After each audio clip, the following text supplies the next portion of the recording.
Sir झुका रोशनी अपने कदमों को धीरे धीरे बढ़ाने लगती है। चंद कदम चलते ही गाड़ी के पास पहुंच जाती है। आखिरकार चुपचाप गाड़ी पर बैठ जाती है। तत्क्षण गाड़ी स्टार्ट कर सीधे जंगल की तरफ निकल देते हैं। थोड़ी ही देर में उसी खंडहर के पास पहुंच जाते हैं। सनी, राहुल और अभिनव बारी बारी को कृत्य करते हैं। जब उनका जी भर गया, सनी, ले अपना कपड़ा पहन, चल तुझे कॉलेज तक छोड़ दें। राहुल, अरे थोड़ा जल्दी पहन, हम सबको देरी हो रहा है। सनी, अभिनव, चल तू गाड़ी स्टार्ट कर। अभिनव, ठीक है। अंततः सब के सब गाड़ी पर सवार हो निकल पड़ते हैं। थोड़ी ही देर में कॉलेज के गेट के पास पहुंचते हैं। तभी पहले से ही इंतजार कर रहा दीपक रोशनी को इस तरह देख हैरान हो जाता है। दीपक, ये मैं क्या देख रहा हूँ? रोशनी अपने दोस्तों के साथ कहीं से घूम टहल कर आ रही है। तभी उसके दोस्त रोशनी को छोड़ चले जाते हैं। रोशनी अपनी गाड़ी में बैठ जाती है। हैरान दीपक गाड़ी पर स्टार्ट कर निकल देता है। तभी रास्ते में कुछ ही दूर चले थे कि अचानक दीपक पूछ बैठता है, दीपक, क्या हुआ? इस तरह गुमसुम तो पहले कभी मैंने नहीं देखा। ये अचानक क्या हो गया? रोशनी, तुम अपना काम करो, क्या जरूरत है मेरी तरफ देखने की? दीपक, तुम्हारा इस तरह नाराज होना लाजमी नहीं है। जैसे भी मैं कोई गुनहगार नहीं जिससे मुँह छिपाना पड़े। रोशनी, अच्छा होगा, आगे देखो, तुम गाड़ी चला रहे हो। दीपक, ओहो, अच्छा लगा, कम से कम मेरा जिक्र तो करती हो। रोशनी, बस दीपक, थोड़ी देर के लिए शांत हो जाओ। दीपक, ठीक है, लेकिन एक बार खुद से पूछो, तुम वही रोशनी हो? तब तक घर पहुंच जाते हैं। रोशनी गाड़ी से नीचे उतर सीधे अपने कमरे में चली जाती है। ये देख मायूस दीपक, अब मुझे भी पता लगाना होगा आखिर क्या बात है जो एक खुद से आंखें चुरा रही है। मायूस रोशनी शीशे के सामने बैठ आंसू बहा रही थी। तभी बाहर डॉक्टर हेमंत पूछते हुए, हेमंत, रोशनी बेटा, खाना तो खा लिया? रोशनी, हाँ पापा जी। डॉक्टर हेमंत इतना पूछते हुए अपने कमरे में चले जाते हैं। इधर परेशान रोशनी खुद से बातें करते हुए, रोशनी, दीपक, तुम्हें मैं कैसे बताऊं? ये रोशनी जल रही है। अब तो उसके आंसू भी सूख चुके हैं। उसको होठों में अब जीवन का मुस्कान न रहा। वो धीरे धीरे बेजान पत्थर हो चुकी है। इधर परेशान दीपक मन ही मन, दीपक, रोशनी कब तक यूं दिल में जलती रहोगी? क्या तुम्हें अब भी नहीं दिखाई दे रहा है? इन आंखों से जीवन का संगीत नहीं उठ रहा है? यूं ही रोशनी के ख्वाबों में सो जाता है। अगली सुबह पुनः रोशनी दीपक के साथ कॉलेज के लिए निकल पड़ती है। तभी राह में रोशनी की तरफ देख दीपक, अच्छा होगा, सामने देखो, ललहाते हुए वृक्षों की तरफ देखो, मुस्कुराते हुए इन वादियों की तरफ देखो। रोशनी, थोड़ी देर चुप रहो, जल्द ही हम कॉलेज पहुंच जाएंगे। उस क्षण मन ही मन, दीपक, तुम्हें मैं कैसे बताऊं, ये रोशनी दिन पर दिन गुम हो रहा है। तब तक कॉलेज पहुंच जाते हैं। रोशनी गाड़ी से उतर अपने कक्ष की तरफ चली जाती है, लेकिन उसी क्षण दीपक गाड़ी घुमा थोड़ी देर दूर पर रोक जायजा लेने लगता है। तभी चंद मिनट में सनी अपने दोस्त राहुल और अभिनव के साथ पहुंच जाता है। सनी गेट को बाहर निकलता है, सीढ़ियां पर बैठे रोशनी को इशारा करता है। उसी क्षण दूर से ही दीपक ये सब देख रहा था। दीपक, मुझे पहले से ही इन दरिंदों पर शक था। राहुल पास जाकर रोशनी को अपने साथ ले आता है। रोशनी चुपचाप सनी के गाड़ी पे बैठ जाती है। अपनी गाड़ी घुमा निकल पड़ते हैं। दीपक भी इनका पीछा कर लेता है। सनी तेजी से अपनी गाड़ी घुमाते हुए उसी खंडहर के पास पहुंचता है। इधर कुछ ही दूरी पर अपनी गाड़ी रोक दीपक स्थिति की जायजा लेने लगता है। रोशनी को उसी खंडहर के पास ले जा पुनः सनी, राहुल और अभिनव को कृत करते हैं। जब उनका मन भर जाता तब खंडहर से बाहर निकल सनी, आज तो और भी मजा आ गया। राहुल, हाँ यार, दिन ब दिन आनंद बढ़ता ही जा रहा है। अभिनव, रोशनी को देख चांद भी शर्मा जाए। इतना सुनते ही रोशनी सर झुकाए वहां से भागते हुए बाहर आती है। ये देख सनी, अरे भागो मत, हम तुम्हें काले छोड़ देंगे। टपकते हुए आंसुओं के साथ ज्यों ही मुख्य राह पर पहुंचती है तो उसके सामने दीपक को देख रोशनी दौड़ती हुए पास पहुंच गले लग रोने लगती है। दीपक, रोशनी, अब तो से दुख नहीं छिपाया जाता। अगर एक बार भी हिम्मत किया होता तो ये दुख तुम्हारे जीवन का सौंदर्य बन गया होता, वो पुष्प खिल गया होता जो ढेर सारे खुशबू अपने अंदर समेटे हुए है। रोशनी, दीपक, कई बार सोचा तुम्हें बताने के लिए पर हिम्मत ना जुटा पाई। लज्जावश कीचड़ में कदम रख दिया। मुझे नहीं लगता इस कीचड़ में डूबकर मर जाऊंगी। अब तो मेरी सांसें भी मुझे धिक्कार रही है, मेरी जुबां कांप रही है, मैं तिल तिल शर्म से मरी जा रही हूँ। दीपक, अब बस भी करो। अब आंसू तुम्हारे आंखों की मूर्ति बन जाएगी, लज्जा तुम्हारे जेहन का आभूषण बन जाएगा। तब तक सनी अपने दोस्त के साथ पहुंच, सनी, चलो अच्छा हुआ, अब तो तुम्हें भी मालूम हो गया, तो अगली बार जब मैं कहूँ तो रोशनी को यहाँ पहुँचा देना। दीपक, अब मैं मृत्यु बंद तुम्हारे समक्ष खड़ा हूँ, अच्छा होगा अपने कदमों को रोक, जा लौट जा, फिर कभी रोशनी की तरफ मत देखना, वरना मैं शोला बनकर इन आंखों में उतर जाऊंगा। राहुल, ये कुछ ज्यादा ही बक रहा है, तुझे जो करना है कर, हम तो नहीं रुकेंगे। अभिनव, तेरे लिए अच्छा होगा तो इस मामले में ना पड़, सलामती से रहना चाहता है तो जैसा मैं कहूँ वैसा कर। इतना कहते हुए सनी अपने दोस्तों के साथ चला जाता है। इधर रोशनी को समझाते हुए दीपक, रोशनी, ये नहीं मानने वाले हैं, वासना में इनकी आंखें अंधी हो चुकी है। रोशनी, आखिर तुम ही बताओ मैं क्या करूं। दीपक, अपने बाजुओं को हथियार बनाओ, इन आंखों को शोला बनाओ, इन होठों को खून से रंग दो। रोशनी, मुझे मंजूर है, शोला को हाथ में उठाने के लिए तैयार हूँ। दीपक, एक स्त्री को अपने आत्मसम्मान के लिए सर उठाना फक्र की बात है।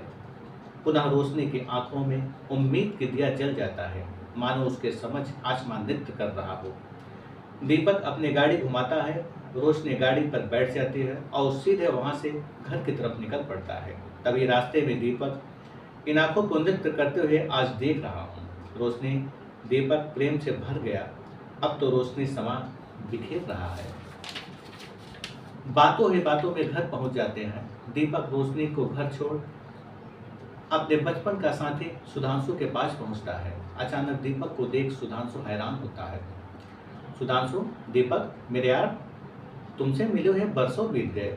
दीपक, सुधांशु, मुझे पिस्टल चाहिए। सुधांशु, अरे तू इतना इसका क्या करेगा। दीपक, ये सब बातें बाद में, पहले तू मेरा काम कर। सुधांशु, ठीक है, चल जो अच्छा लगे ले। आखिरकार एक पिस्टल ले दीपक वहां से निकल पड़ता है। वो बड़ी ही बेसब्री से सुबह का इंतजार करता है। जैसे ही सूरज अपनी समा बिखरता है वो तत्क्षण तैयार हो रोशनी के साथ निकल पड़ता है। वो सीधे उसी खंडहर के पास पहुंचता है। दीपक, रोशनी, इन तीनों को फोन करके बुला, आश्रम के साथ न्याय कर। आखिर कब तक स्त्री अपनी पवित्रता की अग्नि परीक्षा देती रहेगी। सच तो यह है कि उसके दामन में आंसू के बूंदे भरे होते हैं।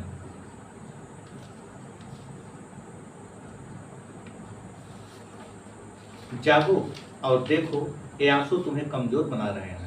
यही कमजोरी ही स्त्री के शोषण का कारण है। अब भी वक्त है, उठाओ तलवार, ऐसे दरिंदों के रक्त से अपने दामन के दाग को साफ करो। आखिरकार रोशनी सनी को फोन करती है। रोशनी, हेलो सनी, उसी खंडहर के पास तुम्हारा राग देख रही हूँ, जल्दी ही आ जाओ। सनी, बस थोड़ी ही देर में जान पहुँच जाएंगे। रोशनी, हाँ, उन दोनों को भी साथ ले आना, न भूलना। सनी, अरे तो हमारे साथ ही है, रोशनी, तो ठीक है, जल्दी आ जा। सनी, पर एक बात नहीं समझ आ रहा है, तुम बुला रही हो? रोशनी, तेरे साथ मजे लेते हैं, चल अब ज़्यादा सोच मत, आ जा। सनी अपने दोस्तों के साथ थोड़ी ही देर में अपनी गाड़ी ले पहुंच जाता है। उधर दीपक अपनी गाड़ी लेकर छिप जाता है। इधर रोशनी बेखौफ अंदाज में उसी खंडहर के पास पहुंचती है। जब तक सनी अपने दोस्तों के साथ पहुंच जाते हैं तो गाड़ी से नीचे उतर तेजी से अपने कदमों को बढ़ाते हुए खंडहर के पास पहुंचता है। उन्हें देखते ही रोशनी दहाड़ मारकर हंसने लगती है। ये देख सनी उसके दोस्त हैरान हो जाते हैं। तभी रोशनी पिस्टल निकाल, रोशनी, गलती से भी भागने की नाकाम कोशिश मत करना वरना गोली चल जाएगी। सनी, रोशनी मुझे माफ़ कर दो, अब दोबारा ऐसी गलती नहीं करेंगे। रोशनी, तो ठीक है, चल तीनों अपना कपड़ा उतार, तुझे नंगा देखने का जी कर रहा है। चल जल्दी कर वरना अंजाम और भी बुरा होगा। राहुल, गोली मत चलाना, हम कपड़ा उतार रहे हैं। तब तक आखिरकार सबके सब अपना कपड़ा उतार कर खड़े हो जाते हैं। रोशनी, ये क्या, चड्ढी तो उतारा ही नहीं, चल इसे भी उतार, तेरा पिछवाड़ा देखना है। सनी, रोशनी ऐसा मत करो, रोशनी जल्दी कर, मेरा मूड मत खराब कर, या तो अपनी चड्ढी उतार नहीं तो जान से हाथ धोना पड़ेगा। अभिनव, अरे सोच मत, चड्ढी उतार, पिछवाड़ा दिखा दे, कम से कम जान तो सलामत रहेगा। रोशनी, देखा, कुछ सीख इससे, कितना समझदार है। अंतर सब के सब चड्ढी उतार पीछे मुड़ जाते हैं। सनी, आखिर तुम्हारा इरादा क्या है? रोशनी, ऊपर जाके बता देना पीछे से किसी ने जान ले लिया। इतना कहते हुए रोशनी गोली चला देती हैं और मौके पर ही सनी और उसके 10 दोस्त दम तोड़ देते हैं। तब तक दीपक भी पास पहुंच जाता है। रोशनी मुस्कुराते हुए गले लग जाती है। रोशनी, आज मैं बहुत खुश हूँ, खुद से किसी से साथ न्याय कर दिया। दीपक, हाँ, तुमने एक स्त्री होने का मतलब दिखा दिया। उसी क्षण रोशनी सनी के मोबाइल से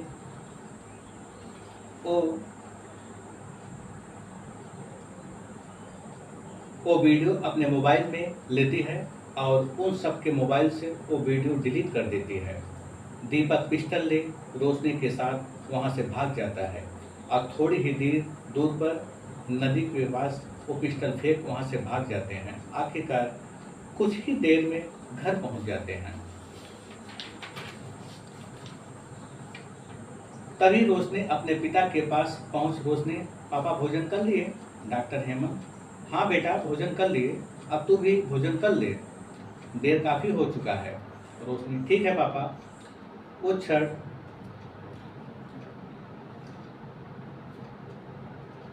बरामदे की लाइट बंद कर रोशनी अपने रूम में चली जाती है। उसी शीशे के सामने बैठ मुस्कुराते हुए रोशनी दीपक को हाथों में ले, रोशनी, आज इस दीपक का प्रेम रंग मेरे हाथों में उतर आया है। मेरे होठों पर इसकी छवि साफ दिख रहा है, मानो मेरे पैरों की घुंघरू खुद न खुद बज रही है। आखिरकार दीपक को देखते देखते प्रेम के ख्वाबों में खो जाती है, मानो आकाश की मधुर ध्वन उसके कानों में बज रहा हो। उधर देर रात तक जब सनी घर नहीं पहुंचता तो उसके माता पिता हैरान हो जाते हैं। बार बार फोन मिलाते हैं पर कोई उत्तर न मिलता। तभी दयालु सिंह, सनी की माँ, ऐसा तो कभी नहीं हुआ, मेरा फ़ोन न उठा हो, पर पहली दफ़ा मैं परेशान हूँ, आखिर ऐसा क्यों हो रहा है? निधिमा, काफ़ी देर से मैं भी परेशान हूँ, भोजन के वक्त हर हाल में हमारे साथ होता है, बेटा हमारे साथ होता है। दयालु सिंह, उसके दोस्तों का फ़ोन नहीं लग रहा है। तब तक दयालु सिंह के घर के फ़ोन की घंटी बजती है। तत्क्षण रिसीव करते हुए दयालु सिंह, हेलो कौन? इधर सावन, बालोपुर थाने से इंस्पेक्टर सावंत बोल रहा हूँ। दयालु सिंह, हाँ कहिए। इंस्पेक्टर सावंत, गाड़ी नंबर CV 8669 आपका ही गाड़ी नंबर है? दयालु सिंह, हाँ हमारा ही गाड़ी नंबर है। सावंत, हो सके तो तुरंत थाने पहुँचिए। दयालु सिंह, आखिर बात क्या है? सावंत, आप थाने पहुँचिए। आखिरकार थोड़ी ही देर में दयालु सिंह अपने पत्नी निधिमा के साथ थाने पहुँचते हैं। दयालु सिंह, क्या हुआ इंस्पेक्टर साहब? सावन एक गाड़ी लावारिस हालत में किशनपुर के खंडहर के पास मिला और इसके साथ साथ 3 डेड बॉडी भी मिला। उसी के शिनाख्त के लिए आपको बुलाया गया है। जैसे उस मृत शरीर को देखते हैं दोनों फूट फूट कर रोने लगते हैं। दयालु सिंह, इंस्पेक्टर साहब, ये मेरा बेटा सनी है। सावन, क्या इन दोनों को भी पहचानते हो? दयालु सिंह, हाँ, ये मेरे मित्र राजवीर का बेटा राहुल और इस सुखदेव का बेटा अभिनव है। सावन, पहले आप बैठ जाइए। किसी तरह दयालु स्वयं को संभालते हुए, सावन, किसी से कोई आपसी रंजिश? दयालु, नहीं, ऐसा तो कोई मामला हमारे संज्ञान में नहीं है। सावन, हो सकता है तुम्हारे बेटे का कोई आपसी रंजिश हो। दयालु, इस मामले का कोई जानकारी नहीं है। निधिमा, जहाँ तक मैं जानती हूँ मेरे बेटे का किसी से कोई दुश्मनी नहीं है।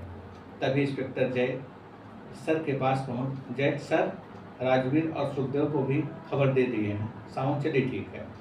तभी थोड़ी ही देर में जयवर अपनी पत्नी राधिका के साथ पहुँचते हैं और सुखदेव भी अपनी गाड़ी लेकर पहुँच जाते हैं। अपने बेटे के मृत शरीर को देख फूट फूट कर रोने लगते हैं। तब तक बाहर मीडिया भी जवाब सवाल करते हुए, श्वेता, सर 3 कत्ल हो गया, अभी तक कातिल का कोई सुराग नहीं मिला, आखिर और कितना इंतजार करना पड़ेगा? सावन, जल्द ही कातिल पकड़ा जाएगा, हमारी टीम मुस्तैदी से काम कर रहा है। श्वेता, शहर के जाने माने वकील जयवीर का बेटा भी का भी कत्ल हो गया है। सावन, हाँ, जयवीर के बेटे का भी कत्ल हुआ है। श्वेता, अब तो कॉलेज में पढ़ने वाले लड़के भी सुरक्षित नहीं हैं।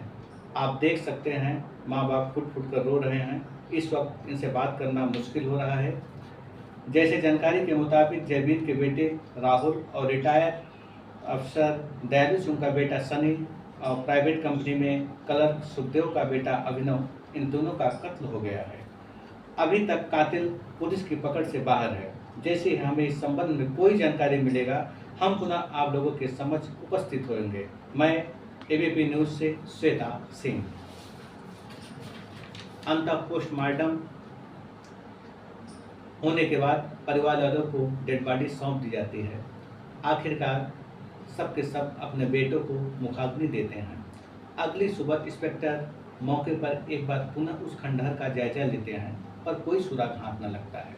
सावन, उसे एक बात तो पक्की है, कातिल भी कोई 4 व्हीलर से थे क्योंकि दोनों गाड़ियों के निशान अलग अलग हैं। जय, सब पोस्टमार्टम के अनुसार कत्ल 7 से 8 बजे के बीच हुआ था। सावन, इधर मेन रोड पर कोई सीसीटीवी होगा? जय, हाँ है। सावन, चलिए देखते हैं। जी सर। आखिरकार सीसीटीवी की खंगालते हैं पर 6 से 8 के बीच में 100 छोटी गाड़ियों में से एक गाड़ी बार बार जंगल के इर्द गिर्द कम रफ्तार पर चल रहा था। साउंड पता करो, AU 777 गाड़ी नंबर का डिटेल निकालो। जय, ठीक है सर। आखिरकार सब के सब थाने पहुंचते हैं। तब तक गाड़ी का डिटेल और फ़ोन नंबर और लोकेशन साउंड सर के पास ले आते हैं। उसे देखते ही साउंड 7 से 8 बजे के बीच सनी के नंबर पर इस नंबर से 2 बार बात हुआ है। जय सर, लगता है कातिल मुझसे दूर नहीं है। साउंड, इस नंबर से संबंधित पूरी डिटेल निकालो। जैसी सर। अंततः थोड़ी ही देर में लिस्ट आ जाता है। उसे देखते ही जय सर, ये नंबर रोशनी नाम से रजिस्टर्ड है और ये गाड़ी हेमंत शुक्ला के नाम से रजिस्टर्ड है। साउंड, तो देर किस बात का? इनका सबूत, इतना सबूत काफ़ी है, उठाओ इन सालों को। तत्पश्चात सब के सब डॉक्टर हेमंत के घर पहुंचते हैं और मौके पर ही रोशनी डॉक्टर हेमंत को अरेस्ट कर लिया जाता है। उन्हें सीधे थाने लेकर पहुंचते हैं। सावन, अब बहुत हो चुका, सीधे मुद्दे पर आते हैं। 7 से 8 बजे के बीच तुमने सनी से 2 बार बात हुआ। सावन, रोशनी, वो हमारे साथ ही पढ़ता है, हमारे दोस्त हैं, अगर 2 बार बात कर लिए तो हम कातिल हो गए। सावन, तुम्हारी गाड़ी का मौके पर होना और 7 से 8 बजे 2 बार बात होना, ये सब बस इत्तेफाक है। रोशनी, हकीकत है। तभी तो दिखाई दिया। सावन, हकीकत तो तुम छिपा रही हो। डॉक्टर हेमंत, आप तो मेरी बेटी पर इल्ज़ाम लगा रहे हो। सावन, बस इल्ज़ाम ही है तो बेहतर होगा। तब तक दीपक भी पहुंच जाता है। उसे देखते ही डॉक्टर हेमंत, कल तुम तो दवा लाने के लिए मार्केट गए थे। दीपक, हाँ मार्केट ही तो गया था। तभी सावन मुस्कुराते हुए, सावन, एक साथ तुम दो जगह पर पहुंचने वाले पहले शख्स हो। ऐसे लोगों को सुधारना भी मुझे अच्छी तरह आता है। अब चल फुट, जल्द ही तुझसे भेंट होगा। 10-50 सब के सब वहाँ से चले जाते हैं। तभी उसी रात सबकी नज़रों से बचते हुए रोशनी सीधे इंस्पेक्टर साहब के पास पहुँचती है और उसे देखते ही सावन, क्या हुआ, इस तरह बिना बुलाए देर रात में आने का क्या कारण है? रोशनी, मीडिया बुला लो, मैं अपना जुल्म कबूल करने वाली हूँ। खबर मिलते ही मीडिया भी पहुंच जाती है। तभी जवाब सवाल करते हुए श्वेता सिंह, मिस रोशनी, आपने अपना जुल्म कबूल कर लिया, तो ये भी बता दो ऐसी क्या वजह थी कि तुम्हें 3 कत्ल करना पड़ा? तभी रोशनी वीडियो दिखाते हुए, उस वीडियो के देखते हुए श्वेता शर्म से सर झुका लेती है। रोशनी, शर्म से सर मत झुकाओ, ध्यान से देखो, ये वही लड़के हैं जिसका कत्ल मैंने कर दिया। क्या अब भी कोई प्रश्न शेष है? श्वेता सिंह, कानून का सहारा लेना उचित नहीं समझा? रोशनी, मैं मानसिक तौर से इतना परेशान हो गई, मुझे कुछ भी समझ में नहीं आया। अगर मैं इन्हें ना खत्म करती तो खुद को खत्म कर लेती। इतनी हैवानियत सहते सहते मेरी आंखें सूख चुकी है, मेरे होठ मुस्कुराना छोड़ दिए। तपती भूमि पर चलते चलते मेरे पैरों में छाले पड़ गए, मानो ये वीरान वृक्ष मुझे रोक रही हो। मेरे आंसुओं से ये जमीन भीग गया हो। मुझसे तो इतनी शक्ति न रही खुद के आंसू पोंछ सकूं। तेज हवाओं में उठते हुए पत्ते ने मेरे आंसुओं को पोंछा। कुछ क्षण मैंने स्वयं के भीतर की आवाज़ सुना और उठा, सच ये तपती हुई बूंद इन हैवान के खून की प्यासी है। तभी रोशनी इंस्पेक्टर सावंत की तरफ देखते हुए, रोशनी, इंस्पेक्टर साहब देखिए, इस छाती की तरफ यहाँ से लहू निकल रहा है। अब आप ही तय करिए अपराधी कौन है। उस क्षण रोशनी की आंखों से आंसू टपकने लगते हैं। ये देख सावंत रोशनी को गले लगा लेती है। सावंत, मुझे नाज है अपने देश की बेटी पर। जब स्त्री कमज़ोर नहीं बल्कि शक्ति का रूप है, यदि दबाओगे तो मारे जाओगे। अगली सुबह मीडिया से लेकर अखबार तक खबर छा जाती है। जनता एकजुट होकर जस्टिस फॉर रोशनी की नारा लगाने लगती है। आखिरकार मामला कोर्ट तक पहुंच जाता है। दोनों पक्षों में दलीलें शुरू हो जाती है। रोशनी के पक्ष से वकील सत्यानंद अपना वक्तव्य देते हुए, सत्यानंद, मिलाड, मिस रोशनी से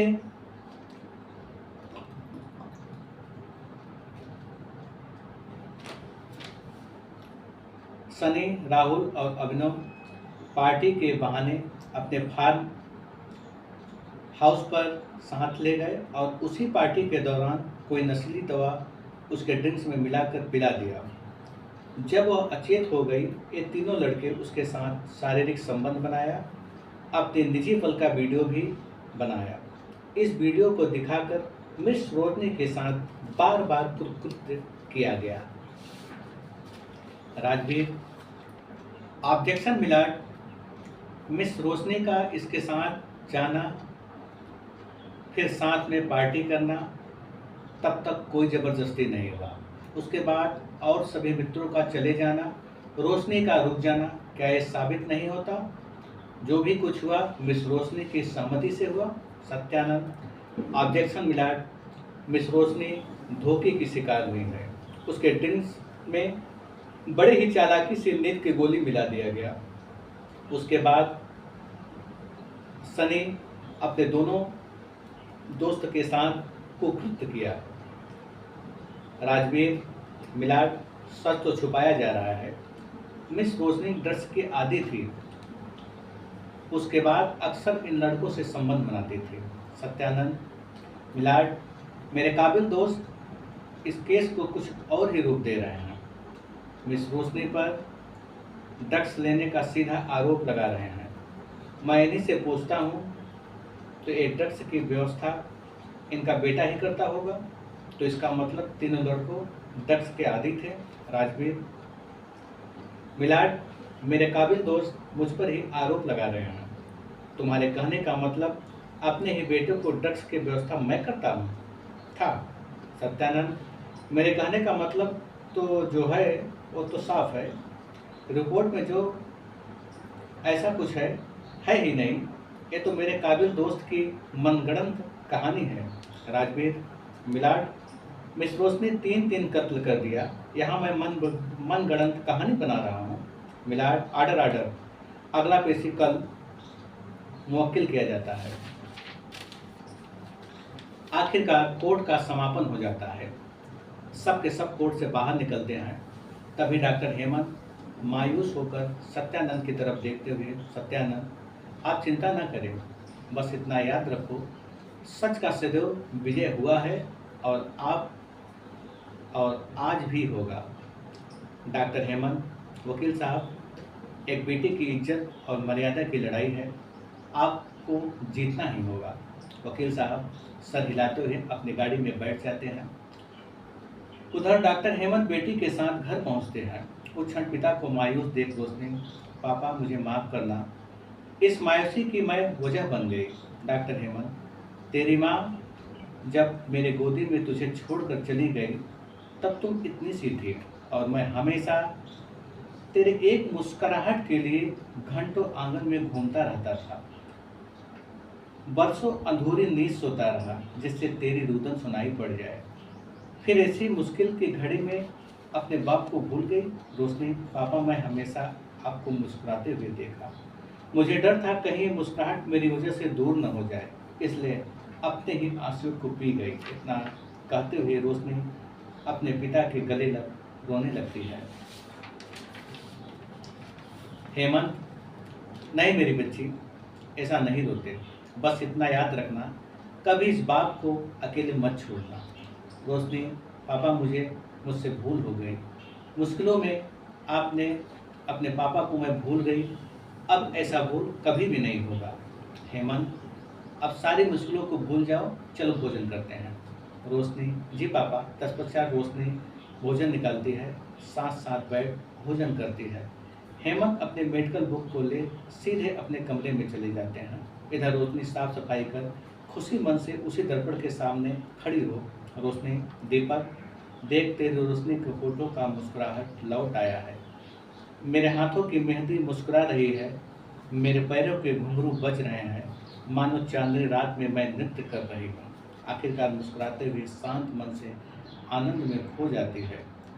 अगली सुबह सब के सब पुनः कोर्ट में पहुँचते हैं। कोर्ट में दलीलें पुनः शुरू हो जाती है। सत्यानंद, मिलाड, जिस शाम एक घटना हुआ उस दिन सनी अपने मित्र राहुल और अभिनव के साथ पुनः उसी वीरान जगह पर मिस रोशनी को बुलाया, या यूँ कहिए ब्लैकमेल किया गया। हर बार वही दबाव, यदि तू नहीं आएगी तो तेरा वीडियो सार्वजनिक कर देंगे। मिस रोशनी डरवश इनके बातों को मानना पड़ता और उस दिन 27 अक्टूबर को भी धमकी देते हुए बुलाया गया। मिस रोशनी को पुनः जाना पड़ा और उस दिन जब रोशनी ने इनका विरोध किया तो ये तुरंत अपने पिस्टल निकाल धमकाने लगे और मिस रोशनी ऐसे क्षण पर इतना डर गई, अपने आप को बचाने के लिए इनसे हाथापाई करने लगी। अब खुद के बचाव के दौरान घटना घट गया। वास्तव में मिस रोशनी इन कातिलों से स्वयं को बचाया। उस क्षण मिस रोशनी से जो हुआ महज एक घटना है। राजवीर, ऑब्जेक्शन मिला। मिस रोशनी बड़ी चालाकी से योजना बनाया, पहले उचित समय पर सनी को फोन करके स्वयं को बुलाया और कहा दोस्तों को साथ ले आना, न भूलना। जब ये मौके पर पहुंच गए तो मिस रोशनी कत्ल करने से पहले इन्हें जलील करते हुए इनको नंगा कर दिया और कहा कि अब पीछे मुड़ जाओ। जब ये डरवश ऐसा किए तो पीछे से गोली मार दिया।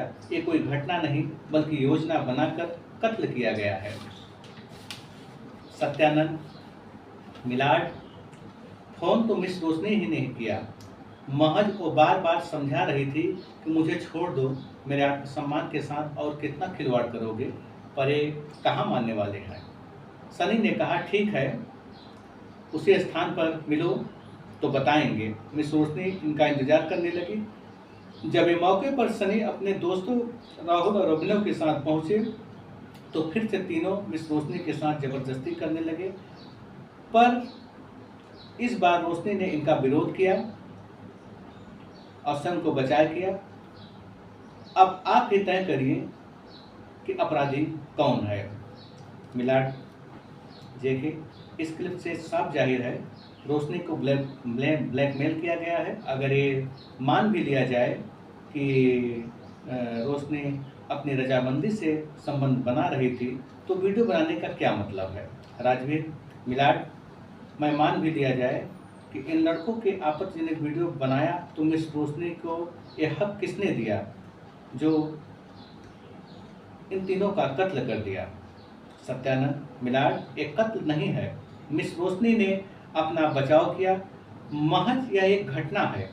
कत्ल करना और कत्ल हो जाना में बुनियादी फर्क है। राजवीर, मेरे काबिल दोस्त, तुम कोर्ट में खड़े हो किसी बाबा के पास नहीं जो दर्शन पेश कर रहे हो। मिलाड जेके, आर्डर, शांत हो जाओ।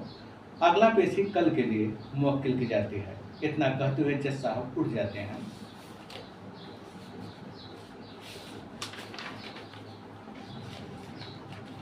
इधर दयालु सिंह घबराते हुए, दयालु, मुझे लगता है केस हाथ से फिसल रहा है। सुखदेव, ठीक मुझे भी यही एहसास हो रहा है। राजवीर, तुम लोग बकवास बंद करो, बेटा मेरा भी मारा गया है, शायद ये तुम भूल रहे हो। उस क्षण राजवीर अपने गाड़ी में बैठ चला जाता है और थोड़ी ही देर में घर पहुंच जाता है। तभी देखते ही राधिका चाय पानी लेकर आती है। राधिका, वकील साहब, मेरे बेटे को न्याय मिलने में अभी कितना वक्त लगेगा। राजवीर, उस बेटे ने मेरे गाल पर ऐसा तमाचा मारा है जिसका दर्द अब तक झेल रहा हूँ। इतना कहते हुए राजवीर अपने कमरे में चला जाता है। अगली सुबह पुनः कोर्ट में सब के सब पहुंचते हैं। दलीलें पुनः शुरू हो जाती है। सत्यानंद, मिलाड, डॉक्टर सुधीर के रिपोर्ट के अनुसार मिस रोशनी ड्रोमा की वजह से मानसिक संतुलन बिगड़ गया। खुद से बाकी बातें करना, नींद न आना, डर की वजह से होश खो बैठना, इन सब परेशानियों को झेलते झेलते मानसिक रोग स्किज़ोफ्रेनिया से पीड़ित हो चुकी है। अब भी इसका इलाज चल रहा है।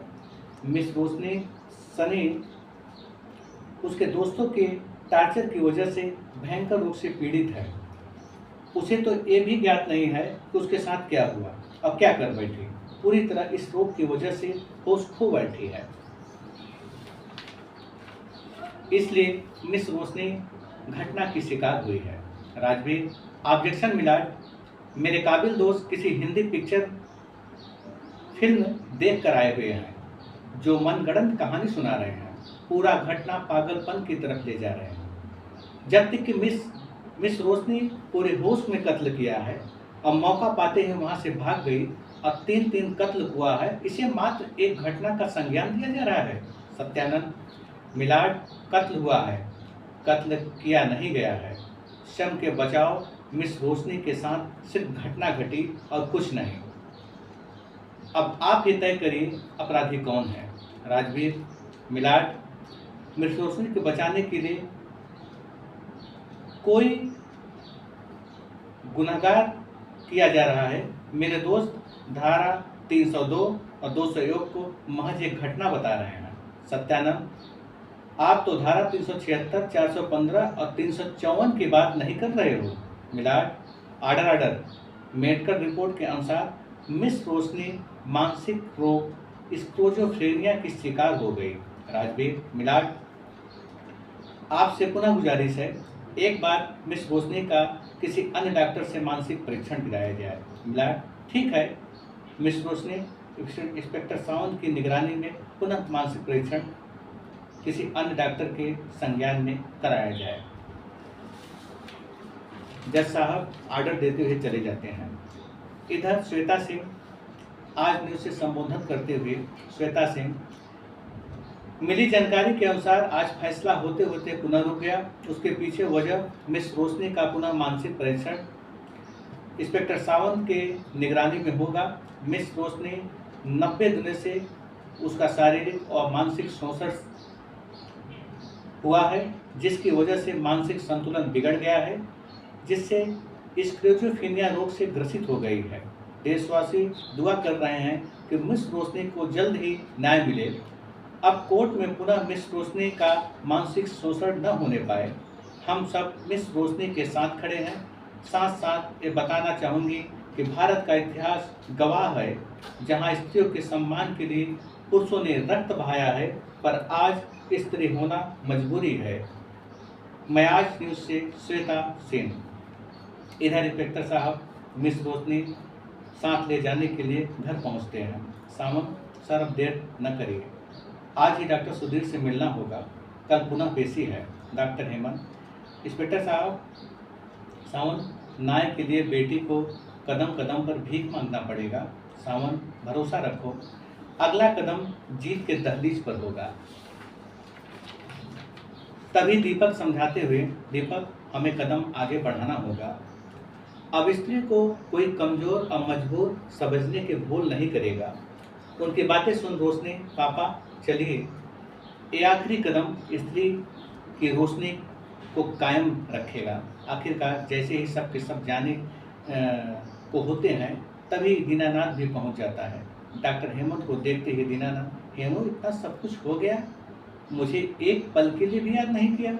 हेमंत, तो आ गया, यादें ही है, सब कुछ बेहतर ही होगा। सावंत, अब देर ना करिए, विजय हमारा इंतजार कर रहा है। तत्पश्चात सब के सब गाड़ी पर बैठ निकल पड़ते हैं और थोड़ी ही देर में डॉक्टर सुधीर के पास पहुंच जाते हैं। देखते ही देखते डॉक्टर सुधीर, अरे सावंत, आ जाओ। सावंत, सर, इस बेटी का कहना है कि न्याय के लिए कदम कदम पर कब तक भीख मांगना पड़ेगा। डॉक्टर सुधीर, कदम कदम पर हम सब बेटी के साथ हैं। न्याय तो हो चुका है, अब जज का फैसला भी हो जाएगा। तत्क्षण मेडिकल टेस्ट कर रिपोर्ट तैयार हो जाता है। थोड़ी ही देर में रिपोर्ट इंस्पेक्टर सावंत को सुपुर्द कर दिया जाता है। सावंत, अच्छा सर, हम चलते हैं। डॉक्टर सुधीर, ये जीत एक बाप का भी है, जो अपनी बेटी की खुशहाली के लिए ढेर सारा सपना सुजोता है। आखिरकार सब के सब चले जाते हैं। अगली सुबह पुनः कोर्ट में उपस्थित होते हैं। दलीलें पुनः शुरू हो जाती है। सत्यानंद, मिलाड, एक बार पुनः डॉक्टर सुधीर के निगरानी में मानसिक जांच किया गया, जिससे साफ साबित हो गया है कि मिस रोशनी स्किज़ोफ्रेनिया रोग से पीड़ित है। ये रहा रिपोर्ट। इतना कहते हुए जज जेके मूर्ति को रिपोर्ट सौंप दिया जाता है। रिपोर्ट को देखते ही जज जेके, रिपोर्ट से साफ साबित है रोशनी स्किज़ोफ्रेनिया रोग से पीड़ित है। राजवीर, मिलाड, मैं मानता हूँ मिस रोशनी स्किज़ोफ्रेनिया रोग से पीड़ित है। क्या एक बार मिस रोशनी से कुछ पूछ सकता हूँ? जज जेके, नहीं, रोशनी इस स्थिति में नहीं है, उसके साथ कुछ जवाब सवाल किया जाए। राजवीर, ठीक है मिलाड, दीपक से कुछ प्रश्न करना चाहूँगा। जज जेके, इजाज़त है। राजवीर, दीपक, कत्ल से महज 20 मिनट पहले मिस रोशनी से बात हुआ था। दीपक, रोशनी से 4 बजे बात हुआ तो उसने कॉलेज आने से मना कर दिया। राजवीर, क्या कहकर मना कर दिया? दीपक, मुझे आने में थोड़ा देर हो जाएगा। राजवीर, तो दोबारा 6:20 पर कॉल करने का क्या मतलब? दीपक, देर होने लगा तो दोबारा पुनः कॉल किए, तभी वकील सत्यानंद सवाल करते हुए, सत्यानंद, मुझे लगता है अकारण शंका करना व्यर्थ में समय गंवाना है। तभी जज साहब फैसला सुनाते हुए, जज जेके, तमाम सबूतों को मद्देनजर रखते हुए मिस रोशनी को बाइज्जत बरी किया जाता है। उसके साथ जो हुआ वो मात्र एक घटना है, न कि कत्ल। फैसला सुनते ही रोशनी की आंखों से खुशी के आंसू टपकने लगता है। दीपक मुस्कुराते हुए रोशनी के गले लग जाता है। उन्हें देख ऐसा लगता मानो दो संगम का मिलन हो गया हो। उस क्षण डॉक्टर हेमंत को मायूस देख दीनानाथ, अरे अब भी तू मायूस है? हेमंत, हाँ बाप, इसलिए अब भी मायूस हूँ। दीनानाथ, मैं समझ गया, रोशनी अब मेरे घर की रोशनी बनेगी। अब मान ले तूने बेटी को विदा कर दिया, उस दौरान हेमंत के आंखों से खुशी के आंसू टपकने लगते हैं। वो मुस्कुराते हुए दीनानाथ के गले लग जाती है। इधर श्वेता सिंह आज न्यूज़ से प्रसारण करते हुए, श्वेता सिंह, आज आप सुन सकते हैं इस फैसले से भीड़ में कितना उत्साह है, जिसकी विजय धुन प्रत्येक हृदय को कंपित कर रहा है।